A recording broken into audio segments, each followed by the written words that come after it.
Hello বন্ধুরা, welcome back to my channel. আজকে আমি তোমাদের জন্য নিয়ে এসেছি ফিশ কাটলেটের একটা রেসিপি।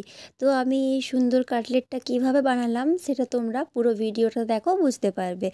যারা এখনও আমার চ্যানেলটা সাবস্ক্রাইব করোনি তারা প্লিজ তাড়াতাড়ি করে সাবস্ক্রাইব করো নাও। নতুন বন্ধুদের বলবো প্লিজ আমার চ্যানেলটা সাবস্ক্রাইব করো।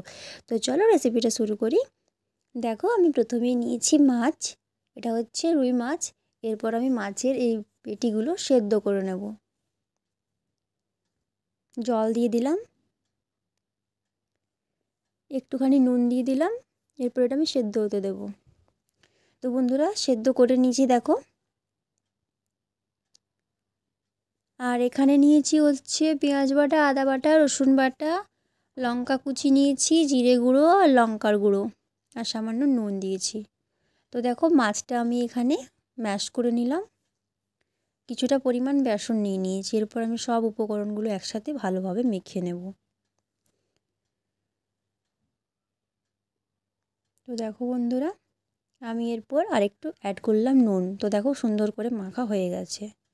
এরপর আমি এগুলো একটা ডো করে ভালোভাবে কাটলেটের আকারে তৈরি করে নেব। তো দেখো, আমি তৈরি করে নিয়েছি কাটলেটের আকারে। তোমরা চাইলে আকারটা একটু চেঞ্জ করতে পারো। এখানে আমি নিয়েছি একটা ডিম। ডিমটা আমি ভেঙে রেখেছি ভালোভাবে ফেটিয়ে। তো দেখো, আমি এরপর একটা করে কাটলেট নিয়ে এই ডিমের গোলার মধ্যে চুবিয়ে নিলাম। এরপর এখানে আছে ব্রেড ক্রামে ভালো করে মাখিয়ে, খুব ভালোভাবে মাখিয়ে নিয়েছি ব্রেড ক্রামটা এর মধ্যে। তো দেখো, তৈরি হয়ে গেছে। এরপর আমি এটাকে তেলের মধ্যে ছেড়ে দেব। এরপর এটাকে আমি ভালোভাবে ভেজে নেব। তো দেখো, আমি উল্টে নিয়েছি। এরপর এটাকে নামিয়ে নিয়েছি। তো দেখো বন্ধুরা, তোমাদেরকে আমি আরও একটা দেখিয়ে দিচ্ছি। একটা কাটলেট নিয়ে এভাবে ডিমের গোলার মধ্যে চুবিয়ে এটাকে ব্রেড ক্রাম মাখিয়ে ভালোভাবে ছেড়ে দিতে হবে এরকমভাবে তেলের মধ্যে। তো দেখো, তেলের মধ্যে ছেড়ে দিলাম। তো এটা ভাজা হয়ে গেছে, আমি এভাবে তুলে নেব। তো বন্ধুরা, এভাবে আমি সবগুলো বানিয়ে নেব। তো দেখো, তৈরি হয়ে গেছে আমাদের আজকের রেসিপি ফিশ কাটলেট। দেখতে কেমন হয়েছে অবশ্যই আমাকে কমেন্টসের মাধ্যমে জানিও।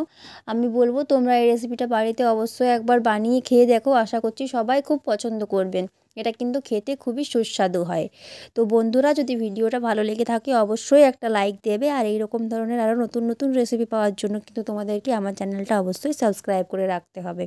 আর পাশে থাকা বেল আইকনটা প্রেস করবে আমার ভিডিও নোটিফিকেশন সবথেকে আগে পাওয়ার জন্য। আর তোমরা যদি এরকম আরও অন্য অন্য কাটলেট দেখতে চাও তাহলে আমাকে কমেন্টসের মাধ্যমে জানিও, আমি তোমাদেরকে কিন্তু বানিয়ে দেখাবো। আর যারা নতুন বন্ধু আছো প্লিজ আমার চ্যানেলটা সাবস্ক্রাইব করে নাও। তোমরা খুব ভালো থাকো আর সুস্থ থাকো।